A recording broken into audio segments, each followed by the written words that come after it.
Good morning, everyone, and welcome to Saturday Morning Comic Review. I'm your host, Dylan Wallace. Today, we got a great episode for you guys.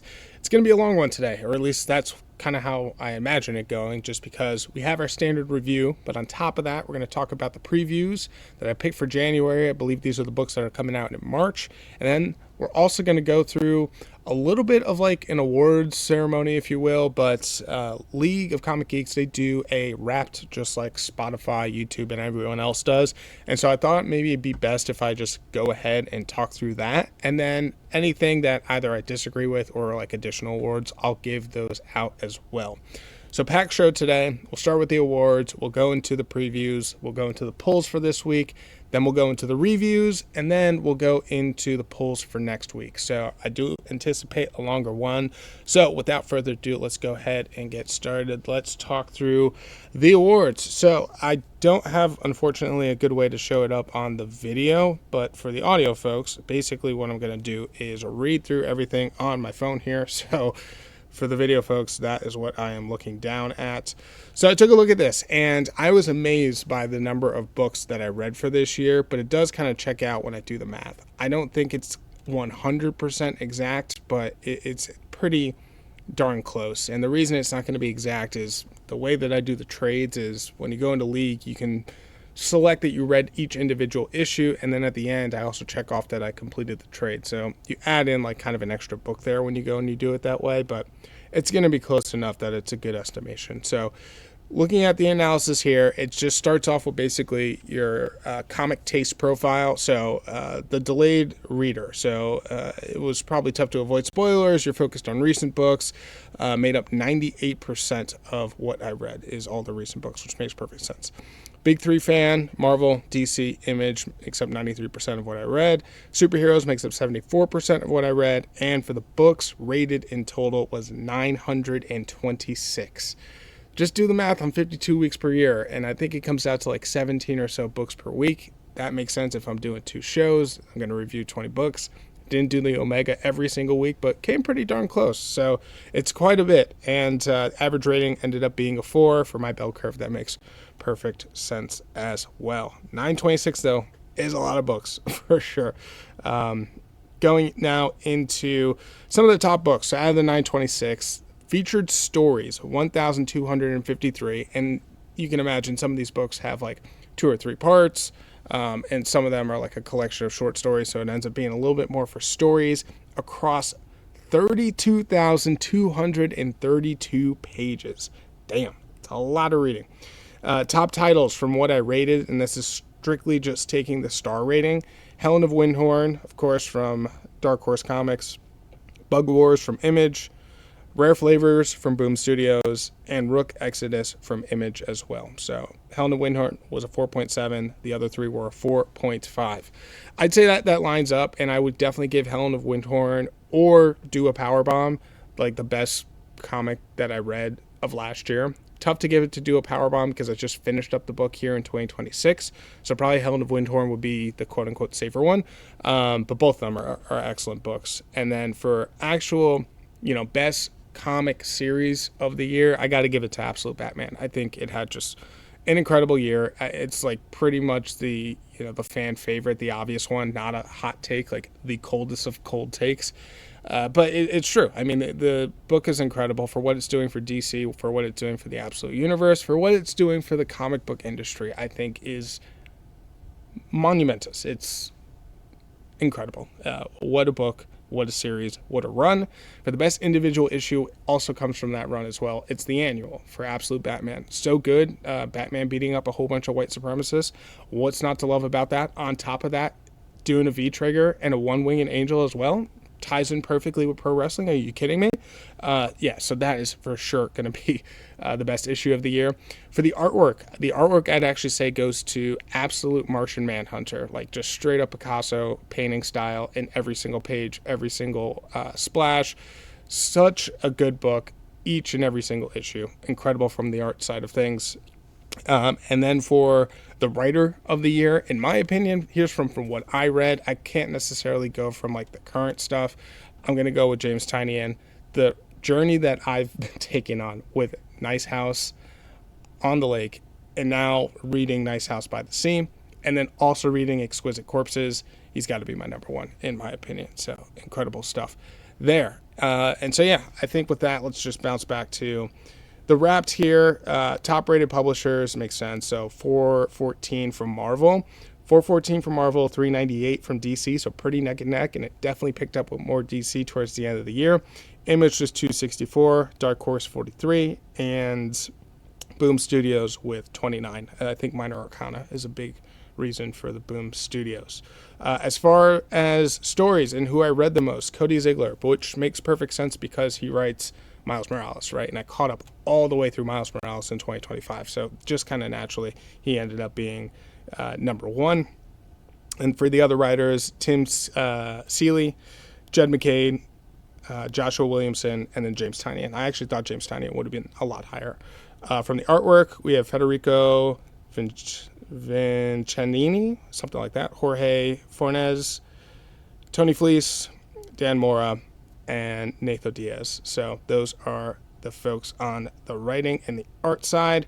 Binge days. This might be interesting for you folks. So I read most of my books on Fridays, which makes perfect sense of when I'm picking up the books, rushing to try to record the show like I am today on Friday. So I read 26% of all books were read on Friday.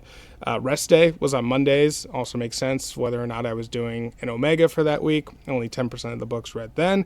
Record month was March with 118 books in a singular month. I must have done multiple Omegas in a particular week for that month. And then the longest streak was for 31 days in a row, like reading and recording something into League. That streak included 113 stories. So those are the biggest kind of highlights there on specific characters. Number one character is Bruce Wayne. That makes sense, of course, with Batman just being in everything. 113 different stories. Top 10 characters are Bruce Wayne, then Miles Morales, Tony Stark, Damian Wayne, Wanda, Scott Summers, Storm, Ileana Rasputina, Clark Kent, and James Gordon. I always thought it was Ileana Rasputin, but Rasputina, I guess. And outside of reading activities, purchased 676 books. So pulls were pretty big for this year, growing the overall collection by 35%. And imagine each year that's going to go down percentage-wise, and then also on comics as well. Because as the collection gets bigger, I'm not really offloading anything. So the percentage is definitely going to come down. And now I'm really trying to stay, within budget for 2026 as well. So yeah, those are the wraps. That's where everything kind of lands. I kind of gave all my other nods and tip of the hats to everything else. I think that was fairly accurate to what I was feeling. The only thing that I was missing there was the top rated. I would have thought Absolute Martian Manhunter would have scratched in there, and then also Absolute Wonder Woman as well. For the earlier run, in the beginning part of the year, Absolute Wonder Woman was ahead of Absolute Batman, but Absolute Batman absolutely eclipsed it once we got into Bane. So that was the biggest piece there. So yeah, those are the awards. That's wrapped. I think now let's go ahead and talk through the previews that we went and selected. These are books that are coming out in March.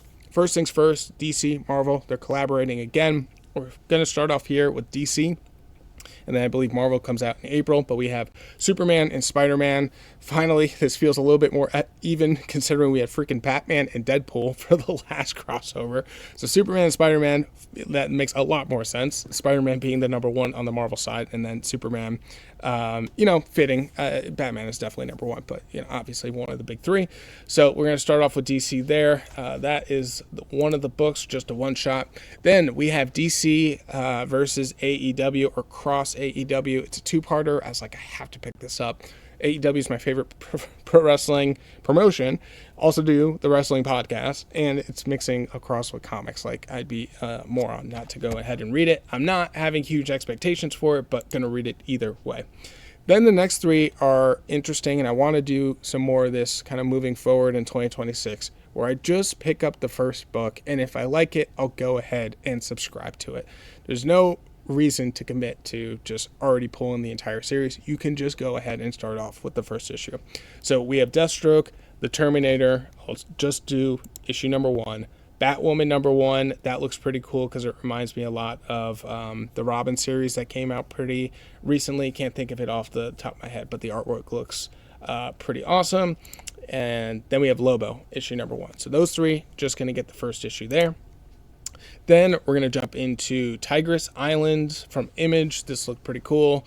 So I'll be checking that one out. And then lastly is going to be Moonstar issue number 1 as well. Going to jump into that series too. So more on the Mutants and X-Men side of things. So yeah, I'm looking forward to these books. It sounds like a lot, but again, just number 1s for those 3. And then Superman / Spider-Man is just a one shot as well. So it's 7 in total, but in actuality, it's really only like 2 series that are, or 3 series that are actually being pulled there. So yeah, that is that. Now, with all that being said, I think we can go ahead and jump into the polls for the week. So we are, of course, going to jump into what are the picks of the week thus far. Got it up on the screen right now. Of the 5 books, I have 3 of them. So we have DCKO issue number 3, 39% of the vote. The Ultimates issue number 20, 14% of the vote. Beneath the Trees Where Nobody Sees, Rite of Spring, issue number 5 with 6% of the vote. Surprised to see that, but okay. I'm glad that was an awesome issue. Then Transformers issue number 28, that has 6% of the vote. And then lastly, it's going to be Batman and Robin issue number 29. I almost wish I got back into Batman and Robin, but yeah, c'est la vie. I think we're going to leave that as a drop for the time being. So, of those, I have 3 of them. I have DCKO, I have the Ultimates, and Transformers issue number 28. So, with the actual polls here, 7 listed here. I think if you saw the last episode, it was 8. There was a duplicate between Ghost Pepper, the trade, depending on the cover. I ended up getting the 1, so I just removed the 1 from here to make it a lot cleaner. So it's just 7 overall. I'm going to be reviewing most of these. I'll just call out the ones that are not going to be reviewed. So we have the Avengers issue number 34. I'll save that for the Omega. Then DCKO number 3, G.I. Joe number 17, Ghost Pepper, the trade. Obviously it's a trade. I'm going to save that whole thing probably for the Omegas when we're going to start reading it. Minor Arcana issue number 13, Transformers issue number 28, and the Ultimates issue number 20. So I already read 5 books going into this week. If you remove the trade, it would have been 6. I was like, hey, we could probably review 11 books, but it's already going to be a longer issue. We'll just save the Avengers. That'll be what we review for the Omega, along with the rest of the backlogs. So with that being said, we'll jump into the review.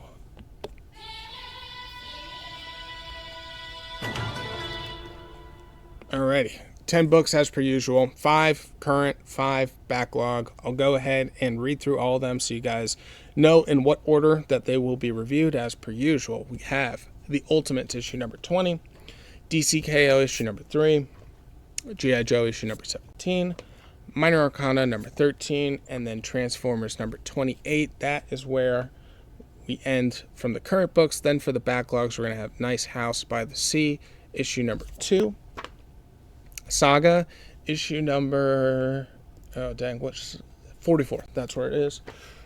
Poison Ivy issue number 13, I want to say. Yep, number 13. Doesn't have it on the covers for the trades. It makes it a little more difficult. Fables is going to be issue number 155. And then Dragon Age is going to be part 2 of Blue Wraith, which is basically the midway point of this enormous, colossal size book that we have here. So those will be the 10 books in that particular order. We're going to start off here with the Ultimates issue number 20. As always, if this is your first time tuning in, welcome. Appreciate it. I do spoil the heck out of these books, so just kind of keep that in mind. If you do not want spoilers, it's just not going to be the show for you, which is totally fine, but we'll go ahead and catch you up on the story thus far. We'll review the book itself. I'll show off some of the artwork. I'll give you my score on League. I'll give you League's score as well, and then let you know whether or not this is a good one to jump into. So that's kind of the format. It bounces around between those different elements, but I try to make sure I get through all of them. Sometimes I forget from time to time, and I'll go back from one book to the other. But we'll start off here with the Ultimates, issue number 20. So for this one, I gave it a 4. League gave it a 4.2. For the Ultimates, of course, we're in the Ultimate Universe. The Maker has arrived. In the previous issue, we were introduced to Vision, and in a lot of the Ultimate books, we're getting backstories of what folks went through in this universe, how they got their powers, so on and so forth. And so for this issue, you would think we get Nick Fury. We don't get Nick Fury. We actually get the Vision's backstory. We got Nick Fury a while back at one of the annuals. I think it was the end of year 1 or the end of year 2, that annual. So for this, in the end of issue number 19, Wasp, I believe last issue or last podcast, I was calling her Jane the whole time. Janet Van Dyne, she we knew was a spy, and we thought she was working for Hand. Actually turns out she's really like a triple agent, and she's an agent for the Vision is who she's actually working for, and Vision was revealed. Now, it looked like Vision was female in the issue number 19, but it's actually male. It's the Human Torch is who we find out. Iron Lad worked with him and said, hey, go back to the past, and you're going to be the one that actually sets up the Ultimates network. So you're going to lay the whole groundwork in the past from when the Maker is locked away back in the 60s up until now, so that way it's ready to go. They had this whole thing planned out for decades. And so the Human Torch goes back. He puts away this Human Torch persona, and he basically turns himself into a cyborg and eventually becomes the Vision. So that's the whole backstory there. And then the second half of the book is Nick Fury and a whole bunch of the helicarriers that they have are attacking the city of Detroit. And the Vision is posted up there. He's defending as much as he can, and he's reestablishing the network everywhere. He confronts Nick Fury and basically says, over all these years, the Vision has actually fought and killed a bunch of different Nick Furies throughout the years. And remember, Nick Fury, he's basically a clone. So the Maker Council, they have set up a clone anytime one of those Nick Furies like gets super wise as to what's going on or is killed or what have you, they just release another clone. And it has some of the memories, but not all of them, of what the previous Nick Fury had gone through. And so now they're attacking Detroit. Vision, he calls out to Rhodey, who goes into his War Machine suit, but it's not like an Iron Lad or an Iron Man suit. It's a straight up Gundam out of like an anime, the size of like multiple skyscrapers put together, and the Gundam just starts taking down all these helicarriers left, right, and center. It's like nearly 1,200 or so that they have all lined up, and he's just taking care of all of them. Simultaneously, Vision is dealing with Nick Fury in particular, and basically gets to the point where I guess he planted something in one of the Nick Furies, and it's some sort of virus or a bug that has now spread to all the other ones, and they all basically go insane and end up killing themselves. And so helicarrier is destroyed, and all the Nick Furies are taken care of as well. Awesome epic book. The thing about it, why I gave it a 4 and not a 4.5, is the writing style of it was super confusing until the end. In the sense, like, look at how much text that you have here, right? So this is just a combination of the text that's on the screen, but then also Vision going through all his analysis and his processing. So showing off some of the artwork here so you folks can go ahead and see it. Oh, and just one quick side note. They've been highlighting these ads in Marvel Armageddon Assembles in June 2026. I'm looking forward to that one for sure. I feel like anytime they do these advertisements so far in advance, it's going to be something pretty cool.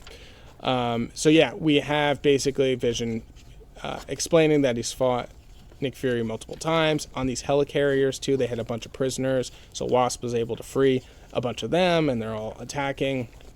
And then let's see, when is the Gundam released? There he is in this huge mech warrior suit fighting off all the helicarriers, and then Nick Fury is corrupted, all the Nick Furies, and they all just end up killing one another, and Vision is standing tall in the end.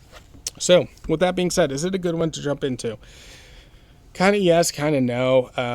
No, because you're missing a whole bunch of the backstory, and like we've started the quote-unquote revolution and the endgame war that's taken place between the Makers Council and the Ultimates.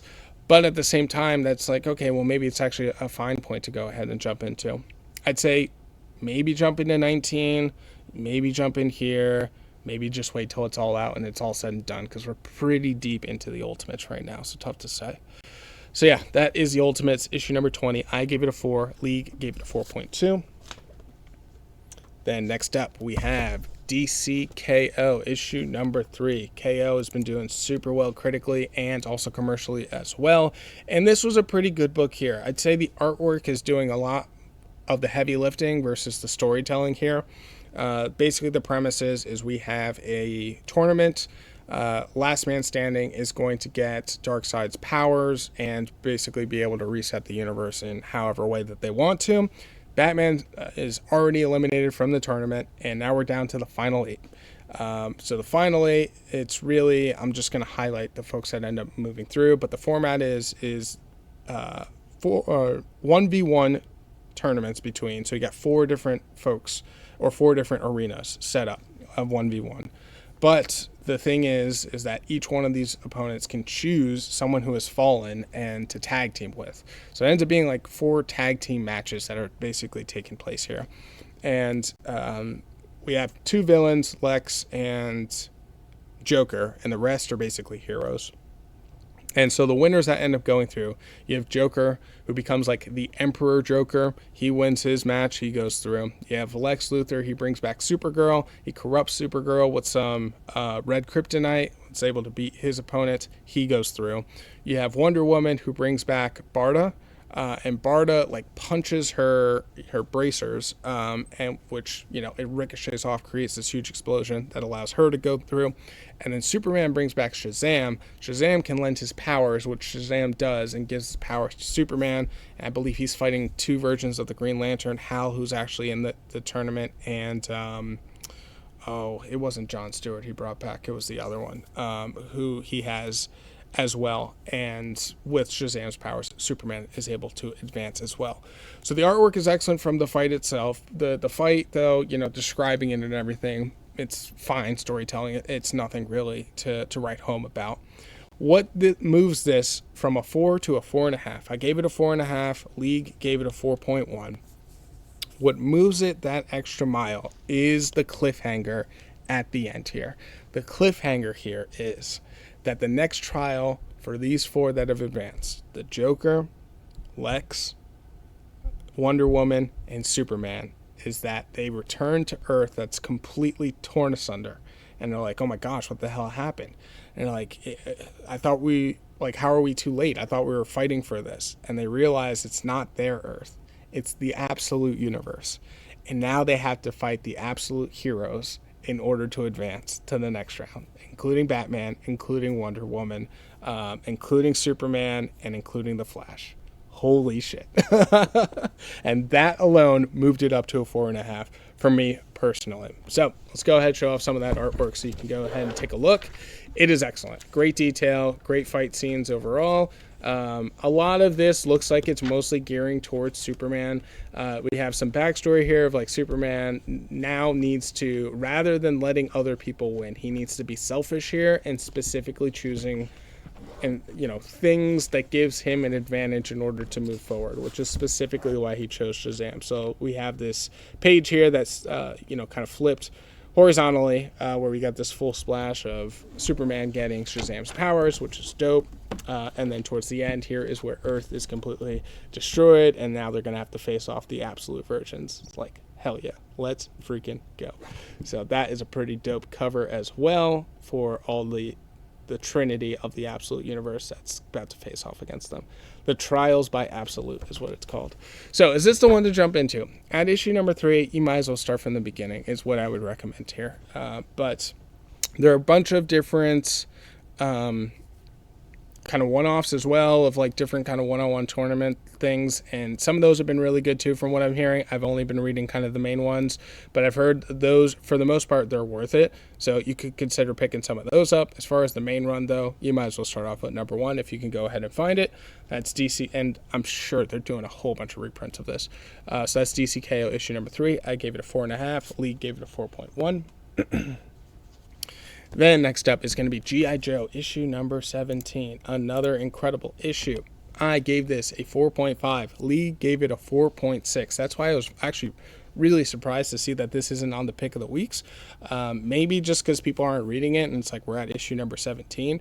But this run is incredible, and we're at a huge climatic point right here. So Duke and Cobra Commander were basically working together in the desert to try to escape the Dreadnoks. We got to the point where Duke has reunited with the Joes, but they still want to go after Cobra Commander because they want to gather information that he knows. Cobra Commander snuck away, but now he's come back and he's killing a whole bunch of Dreadnoks, and that's basically the cliffhanger of issue number 16. Into 17 now, Cobra Commander holds one of the Dreadnoks hostage and is like, I'll make a deal with you. You guys come inside with me. I'll pay you a whole bunch of money, and we'll make sure that you can party and get paid and have a good time. We just got to defeat the Joes. And Dreadnoks are like, you know what? We can forgive anything for some money.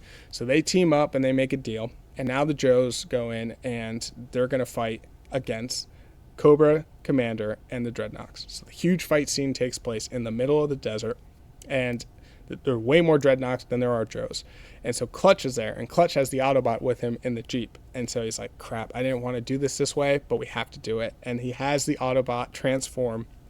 And the the Autobot, of course, starts popping off and destroying everyone. But Duke wasn't aware that they had an Autobot still at this point, and Cobra Commander could see in Duke's eyes that he wasn't aware either. So now, while they're fighting, Destro comes in with helicopters to come in and rescue Cobra Commander. So he takes the leaders of the Dreadnoks with him and just leaves everyone else to be sacrificed. While the Joes clean everyone else up, Cobra Commander and Destro, they end up flying away, and they get away. So Duke, super pissed off at Clutch, punches him in the face, and that basically ends the side of the Joes. Then we go up to the helicopter. It's one of the Dreadnoks calling her brother. And then we go to freaking General Hawk, who's like the leader of the Joes, basically. And come to find out that whoever General Hawk is not who he says he is. He's actually been a person in disguise and is one of the Dreadnoks who's been infiltrating and spying on the Joes this entire time. Incredible issue. So dope. I enjoyed the hell out of it. And with all that being said, it is the comic of the week. So good. And on top of that, too, I'd also say it's the cover of the week. Just double it up. It's great. I mean, you have here everyone fighting each other in the middle of the desert. You got Cobra Commander with the chainsaw going after the Dreadnoks trying to kill him. It's awesome stuff. So let's go ahead, show off some of the artwork so you can take a look at that. Great action scenes. It's bloody, it's gruesome, it's over the top. The storytelling is really fast paced, but at the same time giving you enough information and context clues. So here's that big old fight scene. Here's where the Autobot transforms. And then we have Destro, who comes in to save today from with the helicopters, leaves them all for dead. And then towards the end here is where the reveal that Hawk is actually Zartan, which is one of the Dreadnoks. So things are about to get super interesting there as well. So yeah, that is G.I. Joe. This is actually kind of a wraparound cover too. You can see some of the back as well. G.I. Joe issue number 17. I gave it a 4.5. Lee gave it a 4.6, and it is the comic of the week. Boom. Then we have Minor Arcana issue number 13. So this one, I feel like League is always a little bit higher on it than I am. I ended up giving it a 4. League gave it a 4.3. It's a good issue for sure, but for me, it really didn't get up to the point where I even considered it for a 4.5. But I'm still enjoying Minor Arcana a lot. I think it's a cool story. It's a slower paced story intentionally, but it doesn't mean that it's boring. It's building up. And so we have Teresa here. She's a psychic. One of her friends is trying to find her brother. Her brother is like strung out on drugs, presumed to be dead. Turns out he's not. Using her psychic ability, finds out he's a couple towns over. So she decides she's going to drive after him. So this is the end of issue 12, now issue 13. She makes it to that town. Before finding him, she stops into a psychic shop there, and she runs into this psychic reader who's basically on the cover here, and they're going through their reading, and then Teresa gets a little freaked out, and then the psychic grabs her. It's like, I know who you are. You can join us, and you can be part of our family. And Teresa's like, get the hell away from me. I have no idea who you are. She's like, all your family's about to be gone because her mother's sick, and her grandfather already passed away. She doesn't have, like, a father, and so Teresa's like, screw this, and runs out of the shop. So we'll see what all that's about a little bit later. But then Teresa goes to find the brother, and sure enough, he's in some sort of, drug trap house thing, finds him and starts talking, hey, your sister misses you, wants you to come home. And they basically just start arguing, and he's like, nobody cares about me, blah, blah, blah, blah, blah. But then she goes to touch him, because in the previous issue, she found out he was there by seeing him through this vision. But she can kind of tell that he saw her back as well. And when she grabs him, she sees basically fragments of his life, and it doesn't all make sense, and it doesn't all piece together. But us as the reader have seen some of these other characters who've been going after Teresa and so on and so forth, but he pulls away. And so we don't quite know what it all means. And basically, his name's Jason. He's like, I'm not coming with you. So Teresa then leaves. And when she leaves, then she has a vision back of home. So her other friend, who she used to date, is now straight and married to a police officer, Brad. And Brad was trying to investigate this area. I think it's over by either a quarry or a dam.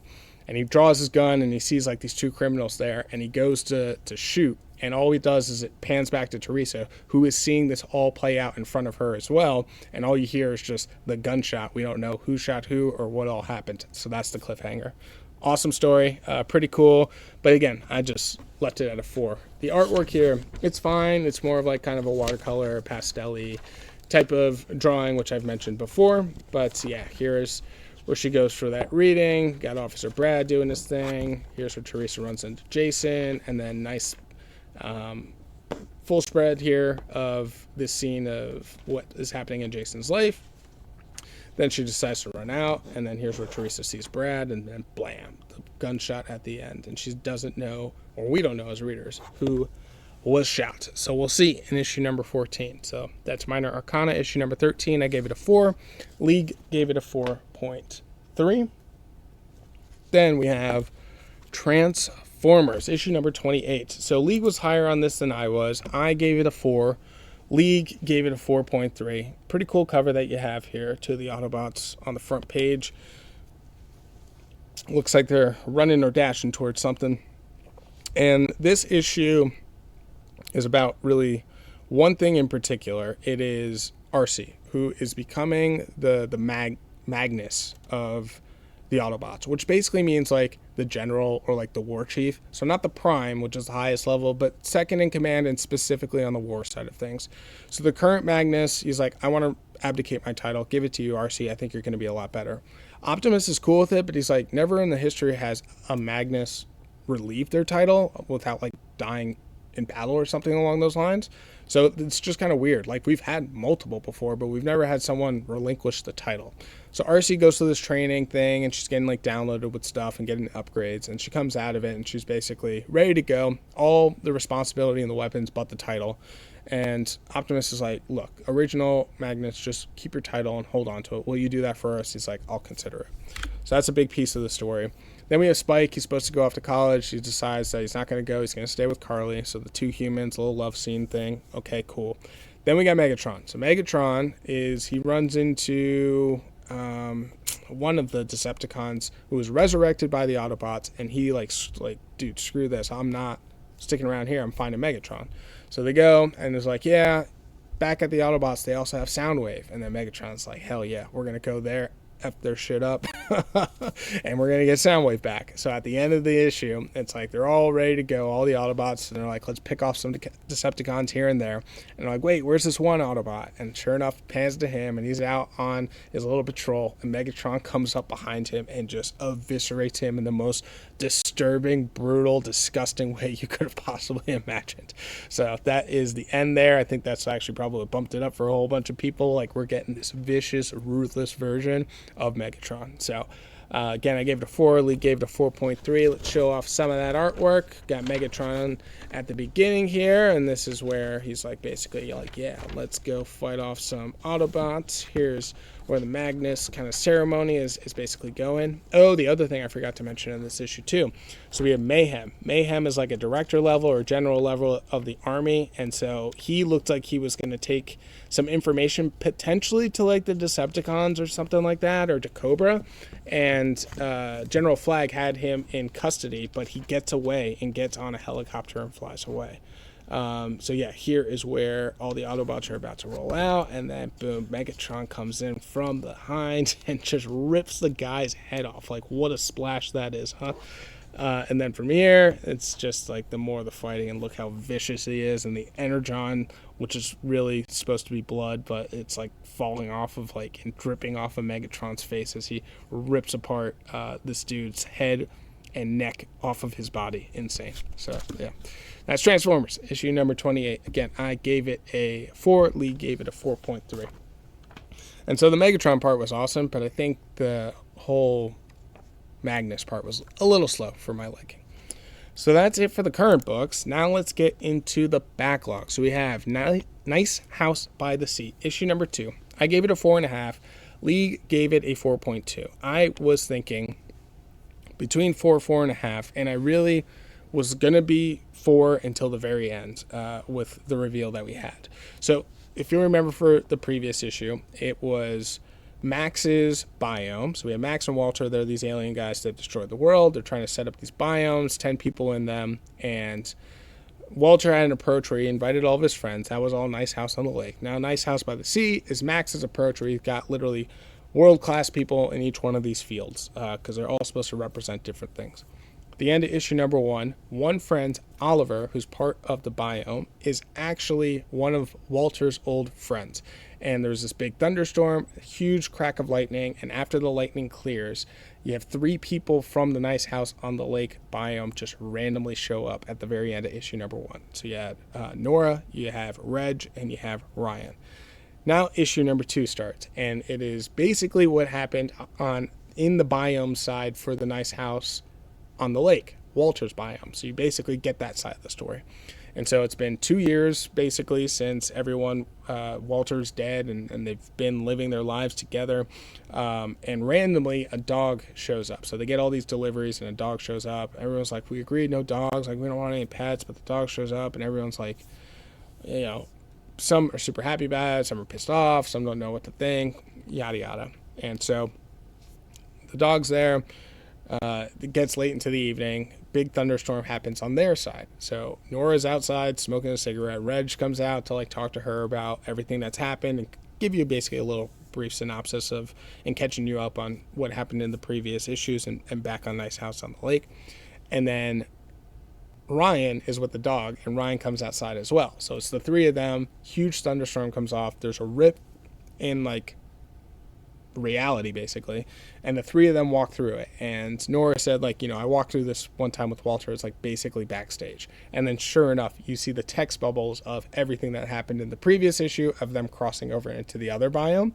But the dog stayed back, and when the dog stayed back, you know, it stayed, and then it started to transform, and then it's very clearly Walter, who we know as the readers are still alive, but no one on that side knows that Walter is still alive.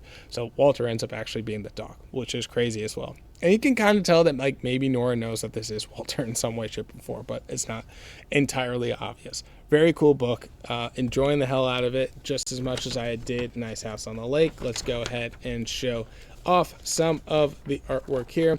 Similar as it's always been, right? So a little more of I guess like penciled is the best way to describe it on the art style. Yeah, I don't really know how else to really describe it. So not super high detail intentionally though, to give it more of like a mysterious kind of noir type of vibe. But here's everyone at the house talking about the dog and everything, and what all to do, and the storm starts going crazy, and then towards the end here is where that dog, and then sure enough turns into Walter. Boom. So yeah, Nice House by the Sea, issue number 2. I gave it a 4.5. League gave it a 4.2. Then we have Saga, issue number 44. So this volume kind of continues the meh kind of vibe for me, personally. Saga, I know it's kind of sacrilege to say that, but everything else has been 4.5 stars or higher. This one's coming in mostly at a 4. So I did give it a 4. League gave the issue a 4.5.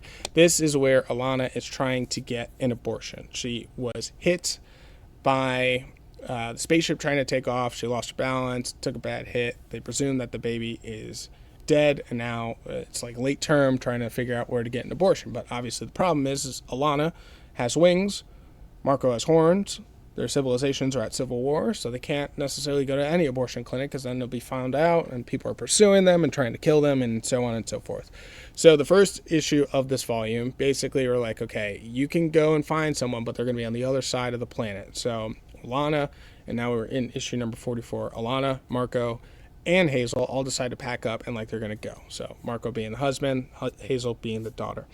And when they do, they find a train that's going to take them to the other side. It's literally like a moving train, and all three of them have to jump. They go, nearly fall off, but Alana discovers she has powers, and she's able to keep Marco from falling off, which is great.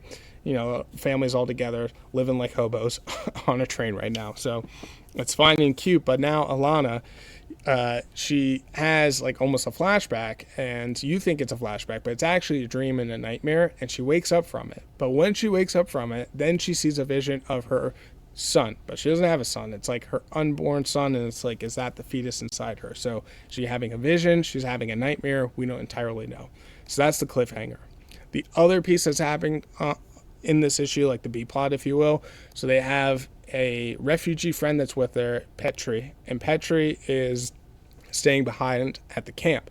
But this planet and this world has a bunch of bandits, and these bandits realize of like, oh my gosh, like there's tracks and stuff that lead this way, like no one should be here. And sure enough, they find the ship, and they're gonna go after Petri, so she's clearly in some danger. So we'll see how all that goes as well.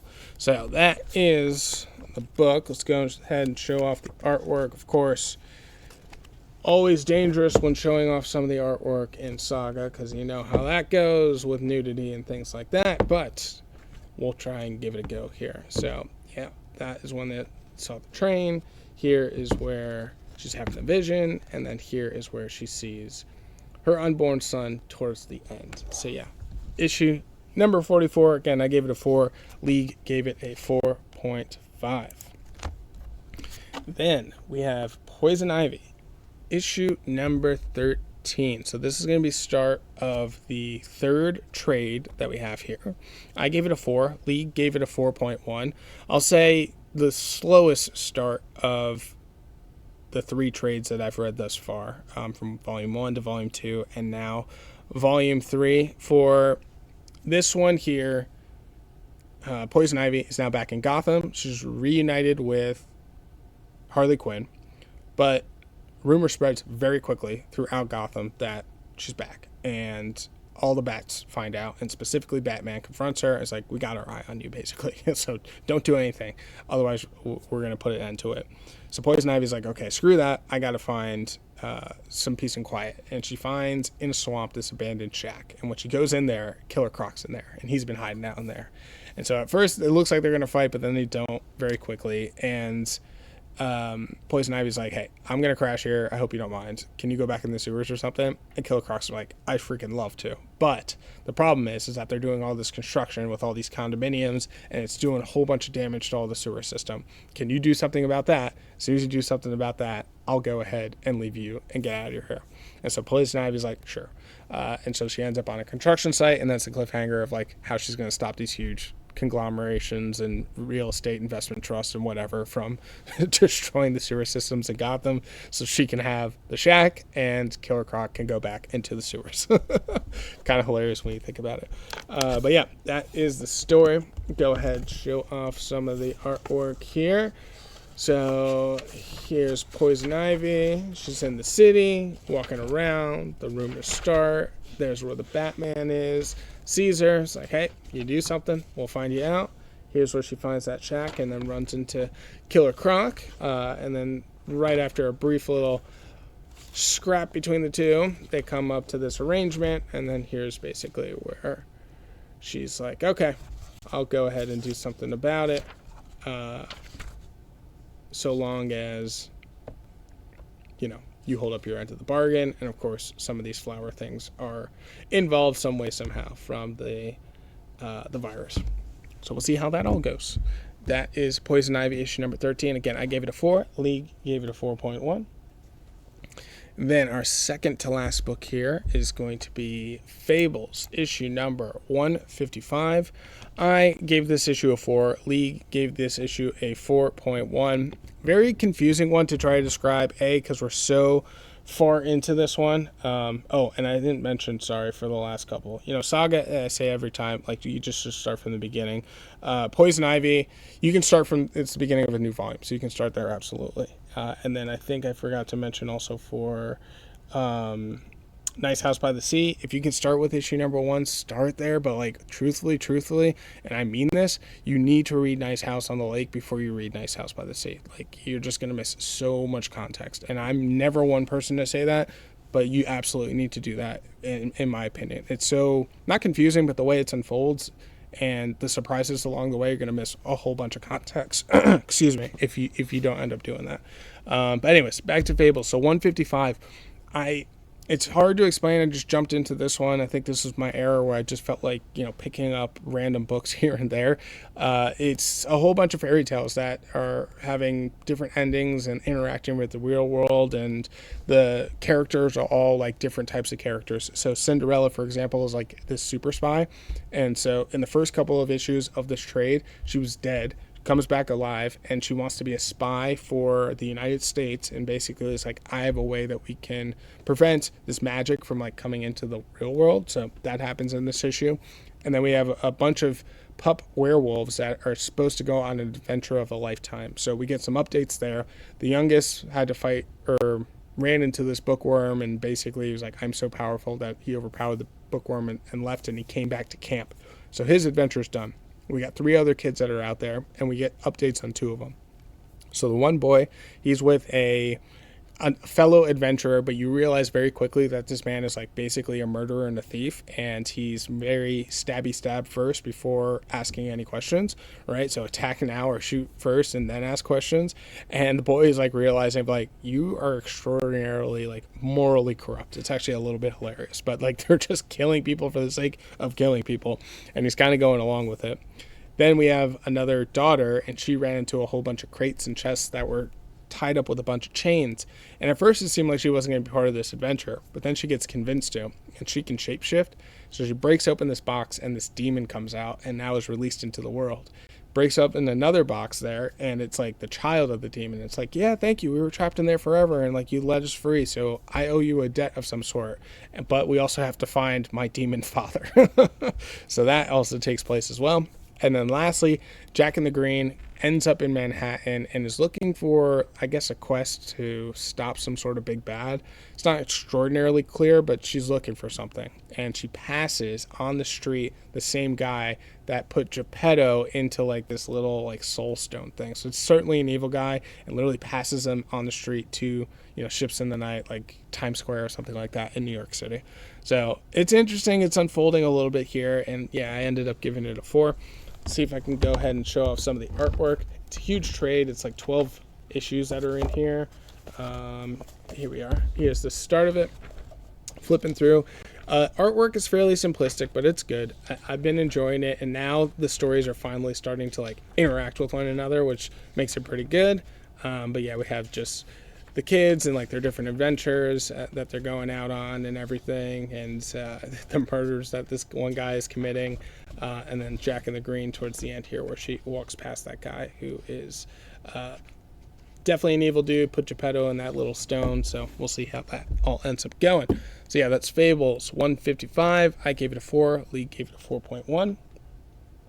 And then the last book on the docket, folks, is going to be Dragon Age. It's specifically Blue Wraith issue number 2. I gave it a 4. Lee gave it a 3.6. And I think the reason I gave this a 4 is because I'm reading it back to back. If I would have waited month to month, it would have been really difficult and understand, what all is going on here.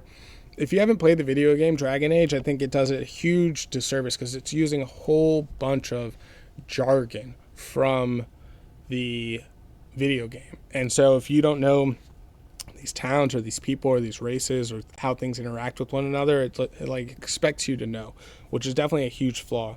But as you read them back to back, like very closely, it starts to make a lot more sense. So we have this party. They're split up into two now. Francesca in particular, her brother has died. She's trying to find her father. She's with another girl with her, and they're trying to hunt down the Blue Wraith, who they think has captured their father.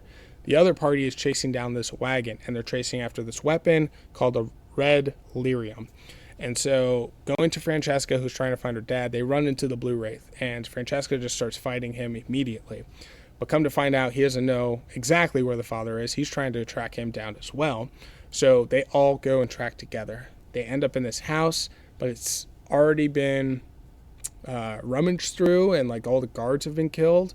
And they find some orcs there who are also looking for the red lyrium. And so they're like, uh-oh, that's crazy. The girl's father is not there. So, the story is now about to collide back with the other adventurers who went after the wagon. And so while they're after the wagon, they're up in the hills, but the folks that are doing like a black market trade, basically, they realize that they're being followed as well. And so the red lyrium is, I guess, supposed to make elves super powerful, but they're like, we haven't tried this on a human. Like, well, let's try it on a human now and then fight off against these people that are spying on us, which is, our protagonists. So that's what they do, and they start to attack and go after them. So now we have a situation of half the party trying to defend, and now the other half of the party, Francesca, Blue Wraith, and the co, now trying to meet up with the wagon and the red lyrium as well, to basically follow all the orcs. So it's about to recollide with one another. So it's interesting. It's cool. The big thing with this book, it's freaking enormous. And the reason I got it is there was this shop that was going out of business, unfortunately, and it was like 90% off. So and this was my era of just buying a whole bunch of stuff for the sake of buying it. So that is the big reason I have it. Let's see if I can get to the point here. Yes. So here is where it is, and this is where get a little flashback here of who the Blue Wraith is, but the fighting continues here. Artwork is very similar style to like a Saturday morning cartoon is the way that I always describe it. A little bit like Battle Chasers as well. So that's pretty good. It's can be a little bit wordy, and again, tough to get through just because it has so much jargon that it expects you to know. But either way, I'm still really enjoying it. So this is at the end.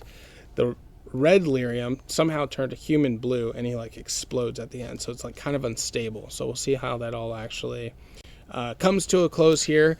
It's 9 issues in here, 3 separate stories. Each story is 3 issues. So this is Blue Wraith issue number 2. The next one will be the conclusion of that arc, and then we'll have the final arc of this Dragon Age book.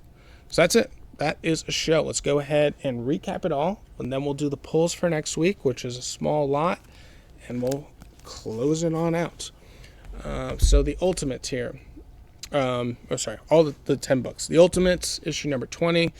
We get the Visions backstory and taking out Nick Fury. Then we have DCKO, issue number 3. We are now down to the final 4 with Joker, Lex Luthor, Superman, and Wonder Woman. They have to take on the Absolute Trials next. G.I. Joe, issue number 17. Finally, the Autobot is revealed to Duke, but Cobra Commander gets away and reunites with Destro. We have Minor Arcana, issue number 13. Teresa finally running into Jason, but has an issue with the police officer Brad. Is he shot? We'll have to find out. Transformers, issue number 28. RC is made Magnus, but the Decepticons and Megatron are on the attack.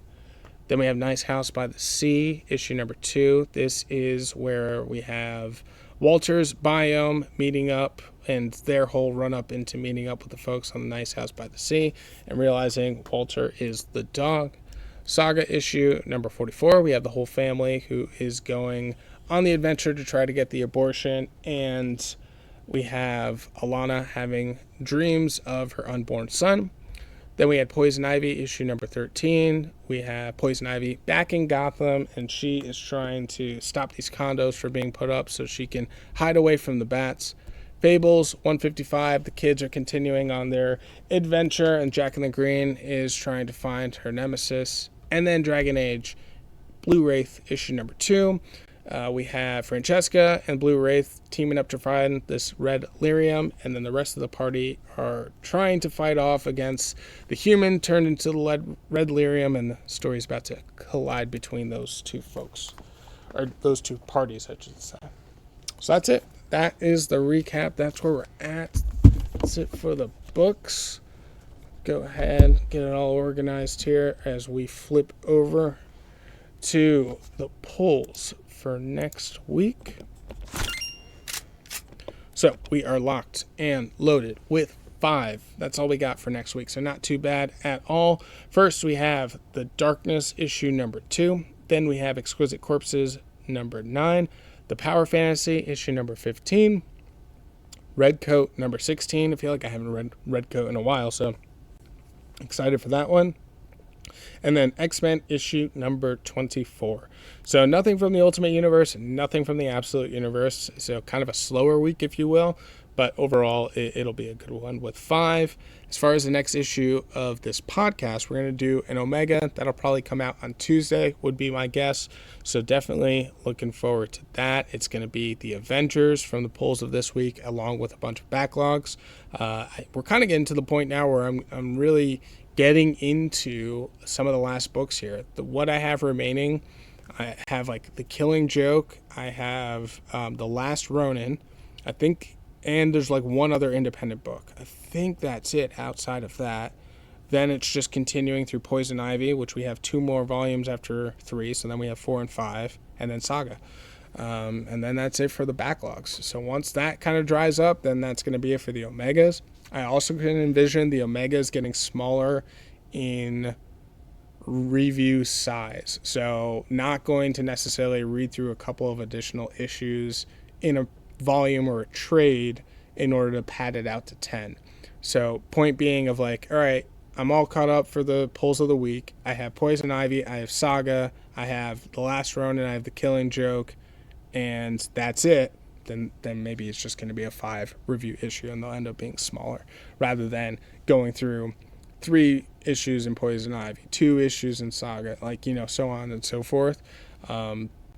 We'll have to see, but that's kind of what I'm envisioning for right now. So, anywho, go ahead and close it out.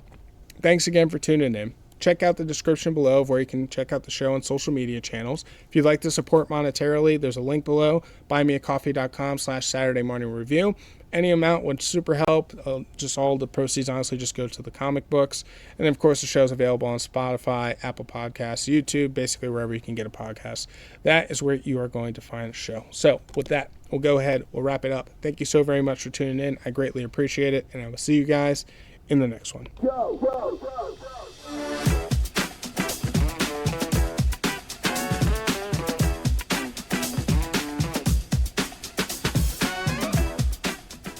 This has been a DMW production. Thanks for stopping by.